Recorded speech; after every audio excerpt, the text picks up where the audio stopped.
As Pastor Neil said, I'm Shanel Soucy, and I'm from Worcester. I'm a Worcester resident. I was born and raised there, lived there my whole life. And last year, Pastor Neil saw me at the MFI banquet, and the Citizenship Award was because I ran for a school committee in Worcester. And up until last year, I couldn't tell you anything about local politics. I'm not a politician. I never met a politician. And if you would have asked me at any point in my 40 years on this earth if I was ever see myself running for any type of office, the answer would have been never.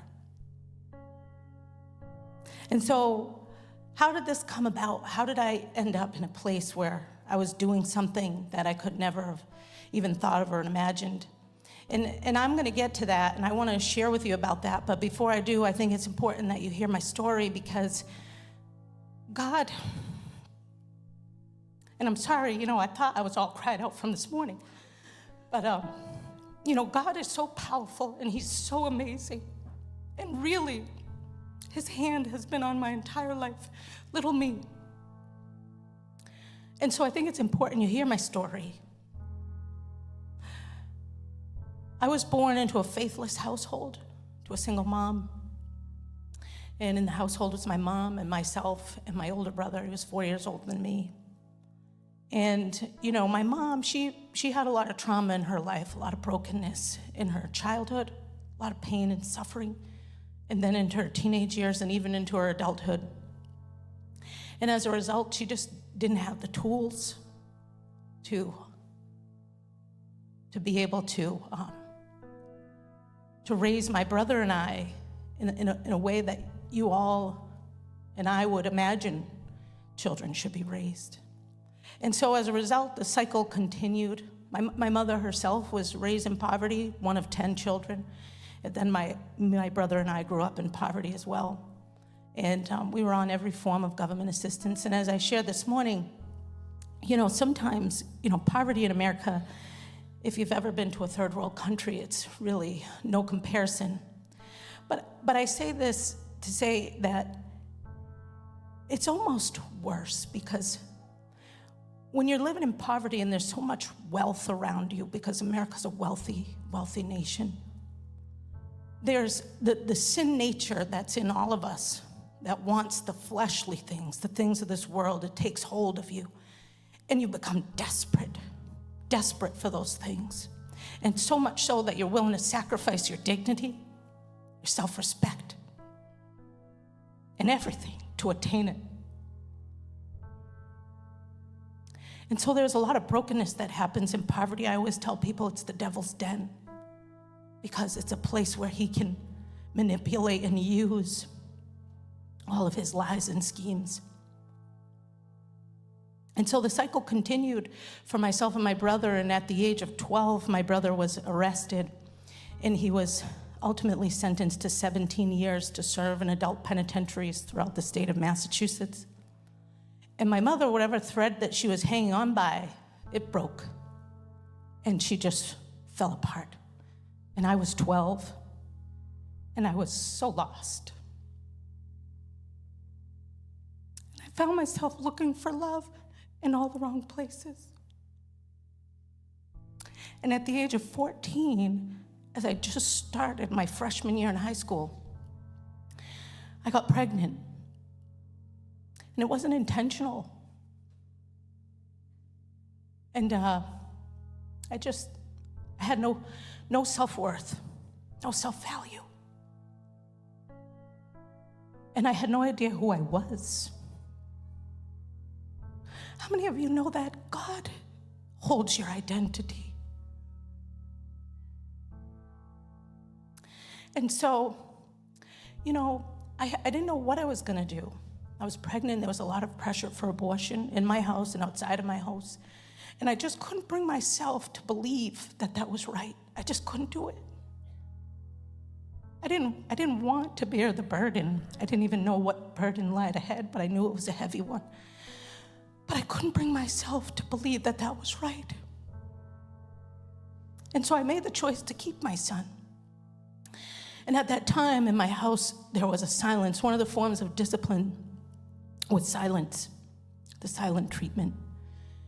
And silent treatment is, it can be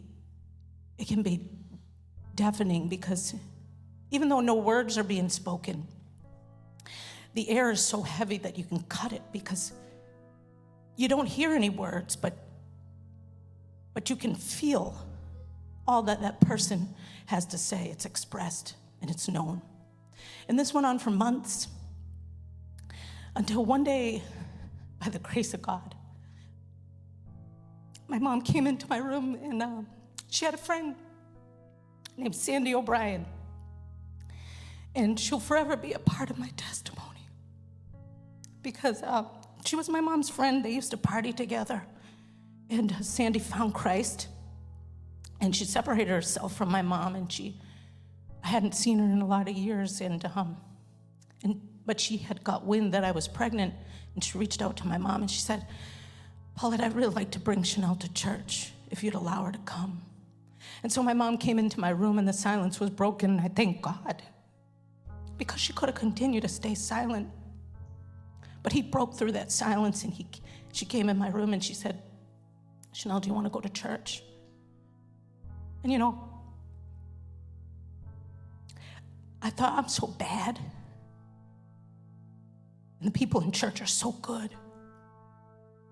But I was so desperate for love that I thought, if she's inviting me, if anybody's inviting me anywhere at this point in time, I'll go, because I needed it. And I was visibly showing at that time. And I think today, I've been working in the youth groups for a long time in my church and throughout the city of Worcester, and with youth for a very long time. And, I think to myself, as far as church goes, where would my heart be?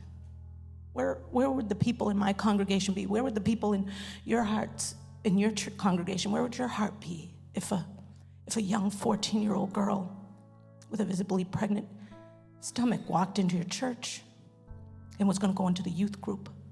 Oh, that's scary. And I don't know, maybe there was some murmuring going on. Maybe there was a lot of conversation happening behind the closed doors, but I can tell you, I never experienced that. I walked through the doors and I experienced an overwhelming love and acceptance. And they ushered me to the youth group, because I was a youth. I was a child.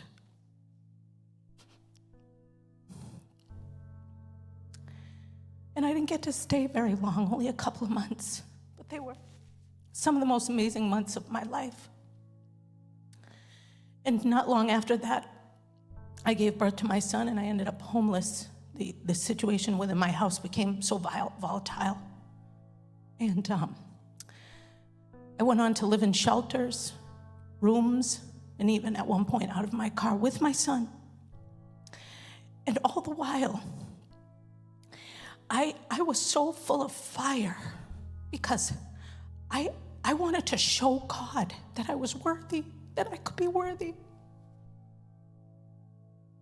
So I was working so hard at school. My grades were good, and no matter where I was living, I'd find a way to get to school every day, drop my son at daycare. And I went on to ultimately graduate from high school as vice president of the senior class. And I got to step off of the stage and shake the hand of a guidance counselor who told me in the 9th grade that I should be ashamed of myself and I needed to leave the school. And he got to watch me go through 4 years and finish. And,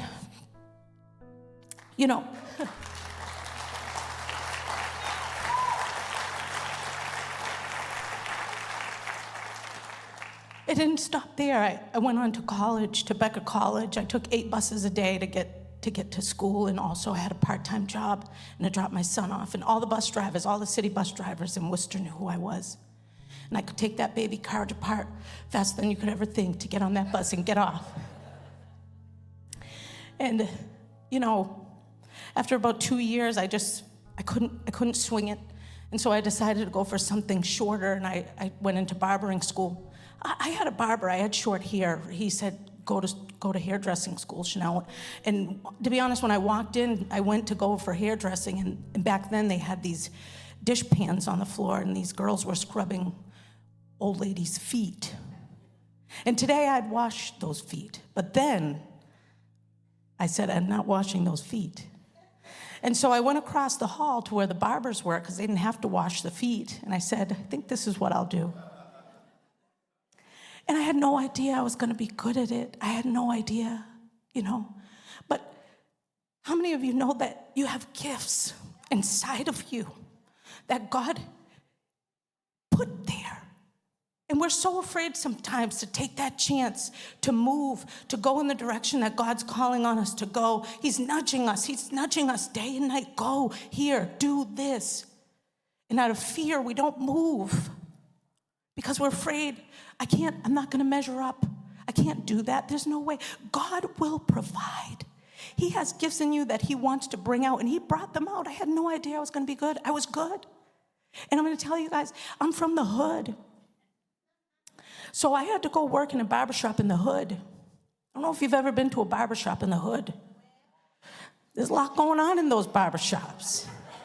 There's a lot of expectation, too. They're not quiet about what they expect from you, and they won't hesitate to let you know you're not doing a good job either. And so I went in there, and I was scared out of my life, and I stood there, and these men walking in, nice fades, ooh, with the waves, oh, and the beard, oh, it's so nice. And I'm saying to myself, ooh, and I'm saying, can I help you? And they're saying, no thanks, honey. I don't let women cut my hair. But I didn't give up. I went back every day. And after a while, they started sitting in my chair, and after a while, they started getting haircuts, and they were saying, wow, hold on a second, what's going on here? And I was saying the same thing. And God just did an amazing work. He started working in my life. My clientele started building, and then all of a sudden, I went to work one day, and I found crack in the bathroom. And I said, oh, God, what am I going to do? And I went home, and a couple days later, I was walking down the street, and there was a little small, tiny place, about nothing, and there was a sign that said, for rent, and I called it, and I said, I got $1,500, that's it. I've been saving every penny, but I just need a chance. And God gave me that chance. And I opened a small shop in the hood. I would go outside and pick up heroin needles and liquor bottles in the morning time. But it was a clean shop. It was a good shop. People respected it. People came to respect me. And 2 years later, I moved on and went to Highland Street, across from WPI, next to Sole Proprietor. And I never thought in a million years I could be on that street. Little me came from nothing. And God just moved. He just began moving in my life. And about 4 or 5 years later, I decided to go to electrical, and I don't know why, okay? I never held a drill a day in my life, maybe 5 times. Couldn't turn a screwdriver. But I went. And I finished the electrical program, and I've been doing electrical for the past 7 years. And today, my son is 25 years old, and he's beat every single statistic that has been put and set against him.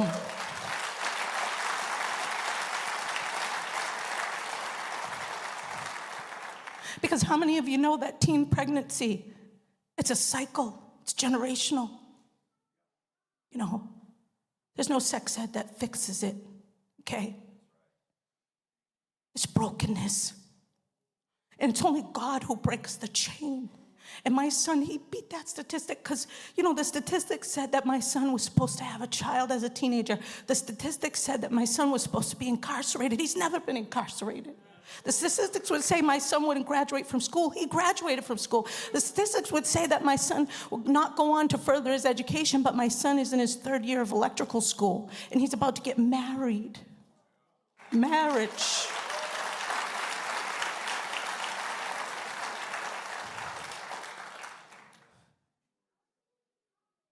God is amazing, and he can do anything. There's nothing he can't do. And you know, it's a good story, and everybody loves the story, and I come out and I share. And people love to hear and see what God has done in my life, but I can tell you something. The external, the statistical breaking, and the fact that I own a home, and my son is doing things with his life, they're all great. We love to share those stories as parents, right? We're proud when people say, oh, how's so-and-so doing? Oh, graduating college. He's doing this. He's making 6 figures. Oh. But the truth is, it's nothing. It's nothing. Mark 8, 34 through 38 says, in calling the crowd to him with his disciples, he said to them, if anyone would come after me, let him deny himself and take up his cross and follow me. For whoever would save his life will lose it. But whoever loses it, their life for my sake and the gospel will save it. For what does it profit a man to gain the whole world and forfeit his soul? For what can a man give in return for his soul? Where are our children's souls? We're so excited to share what they've accomplished in this world, but where are their souls? Where is all their certificates and the accomplishments going to bring them? This life is passing away. Where are their souls?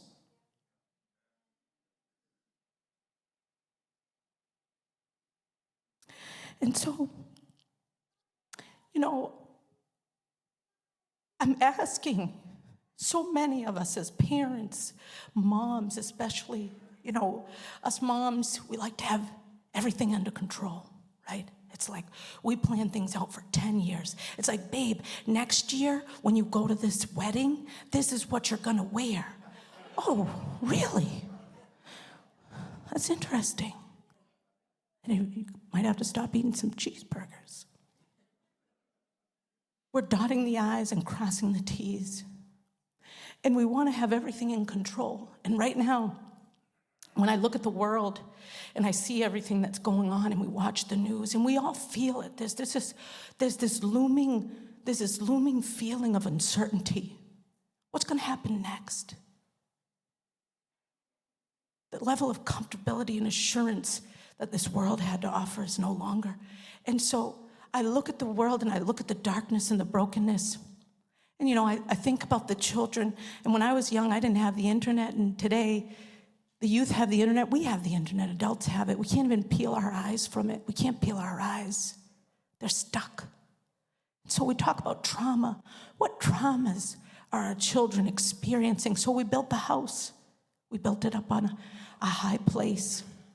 And we have 2 incomes. We have a 2-parent household, and we show up to church on Sunday. But what are our children looking at? What are they looking at? What are the traumas they're seeing day in, day out across that screen?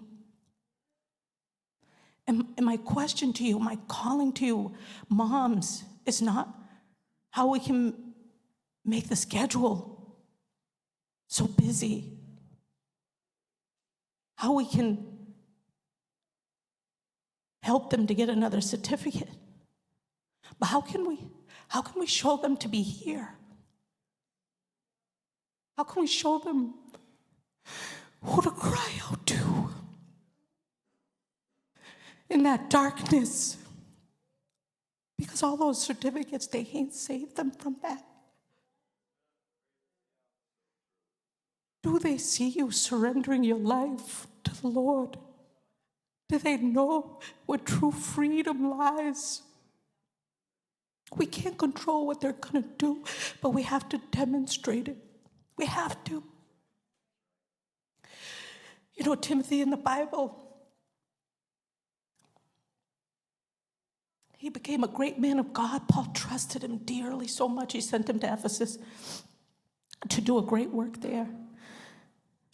And moms, listen, 2 Timothy 1, verse 3. I thank God whom I serve. This is Paul talking to him, as did my ancestors, with a clear conscience, as I remember you constantly in my prayers night and day. As I remember your tears, I long to see you, that I may be filled with joy. I'm reminded of your sincere faith, a faith that dwelt first in your grandmother Lois and in your mother Eunice, and now I'm sure dwells in you as well. Commentators aren't sure where Timothy's father was, but he had a sincere faith, one that was demonstrated in his mother and his grandmother. Let me tell you, I didn't have a mother who had a sincere faith. I didn't have a grandmother who had a sincere faith, but God put spiritual mothers and fathers in my life. And I stand before you today here, someone who was in a hole, a dark hole, not worthy to be here. But God made me worthy.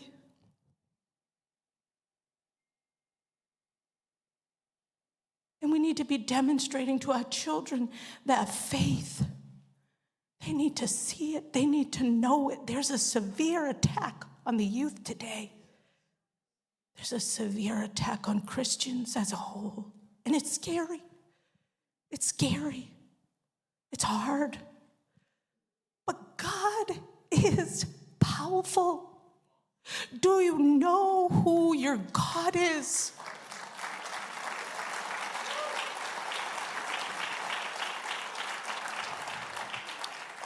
Let him show you.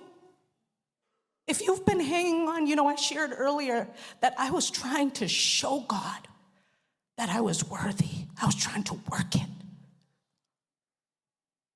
Breaking my back.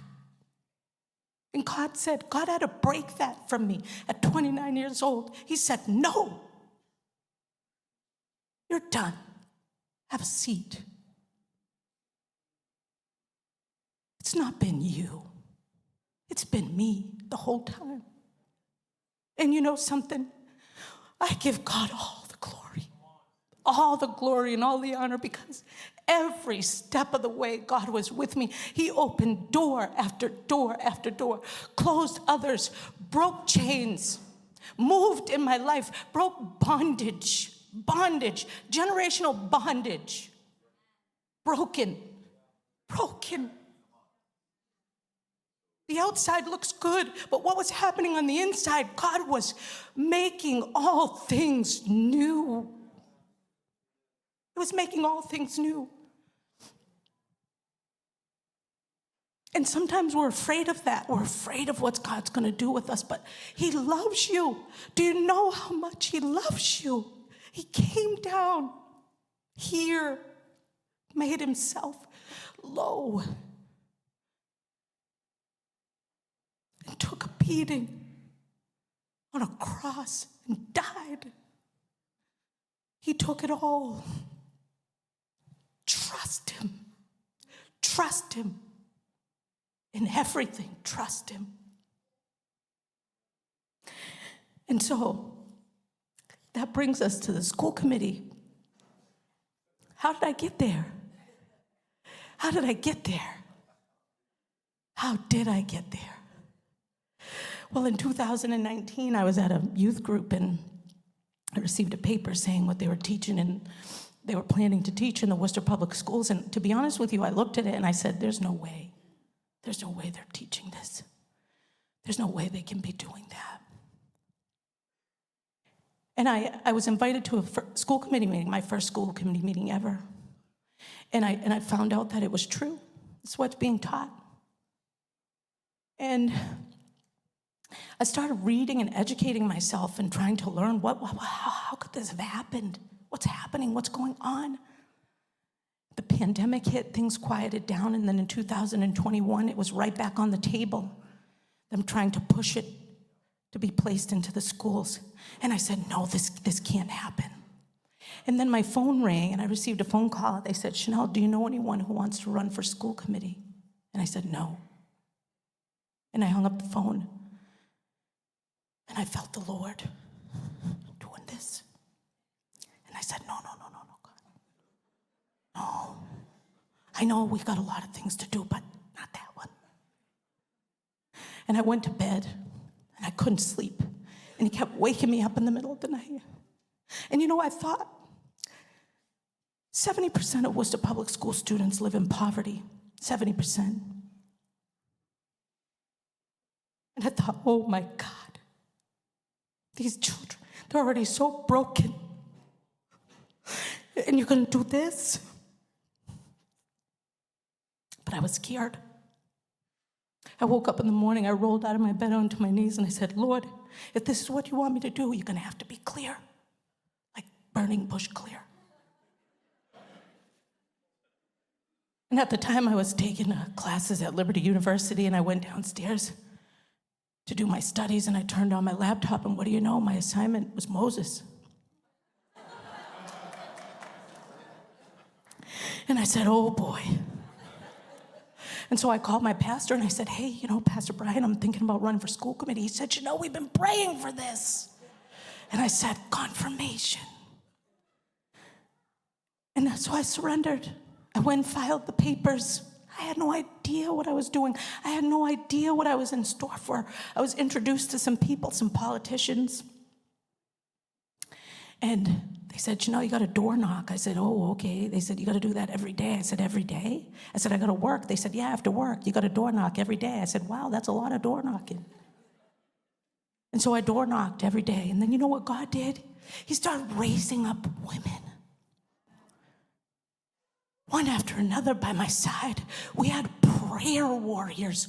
We had my school committee team was made up of prayer warriors. Women for God. I don't know where they came from or how it happened, but it happened, and we began to pray. We began to have meetings. We talked about God. We stayed up late at night having prayer sessions, fasting. Oh, God.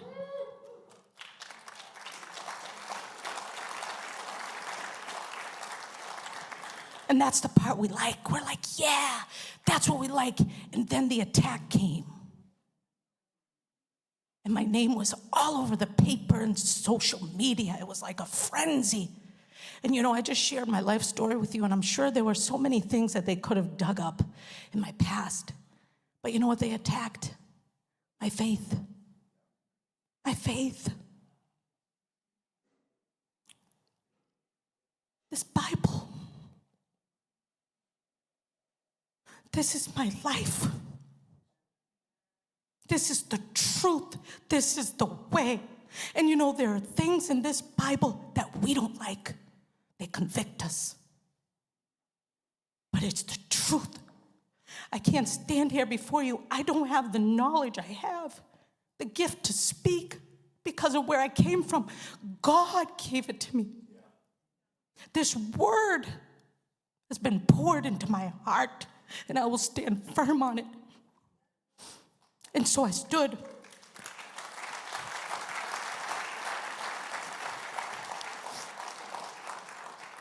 And there were 3 debates, and I told everyone the last one, it was the enemy's camp. And I don't know if you know, but as much as you walk into this church every Sunday and believe with all of your heart, there are gatherings happening with people who believe in their God. Because we all have a God. We're all slaves to someone, to some master. And that was the enemy's encampment. That third one was the enemy's encampment. It's where they prepared. It's where all of these ideologies were being developed and pushed. And I got calls. They said, Shanel, you don't got to go to that. Don't go to it. And I said, no, I have to go to that one. Of all of them, I have to go.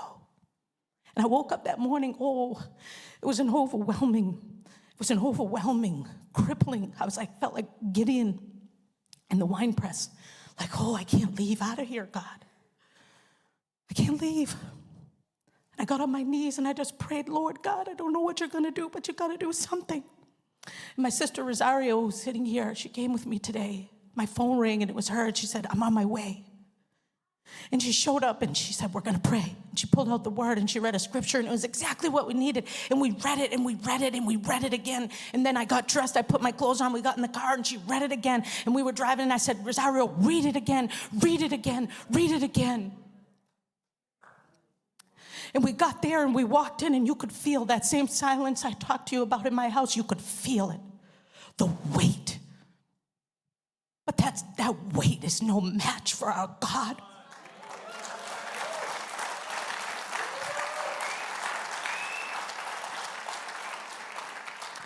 And we walked in, Rosario and I, and sat down, and they kept the team, the warriors, the prayer warriors, they kept them from coming in. They wouldn't even let them in. They shut them out. And they wouldn't leave. They stood outside peeking in the windows. And I'm going to tell you, like when they attacked and they said, crucify him, crucify him, crucify him. You could feel that pressure in the room, and they were coming at me, and all I could do was just stand. That's it. Just stand firm on the truth. And I stood. And God did everything else. And I left out of there, and I went home just feeling like, thank God I made it. And I went to bed, and I woke up in the morning to a news flash across my screen. Worcester Public Schools, 2,991 students have been opted out of the sex ed. And I said, thank you.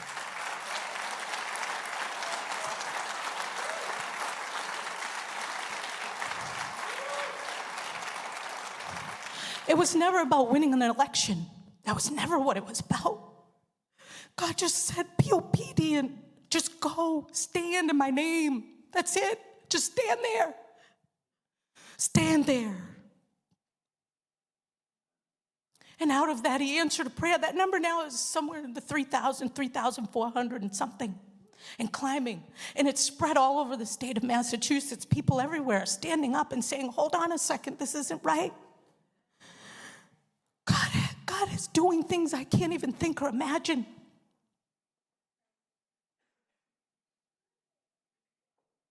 And so, my message today for our mothers, for everyone, is know who your God is. And know that he is with you. His kingdom is coming.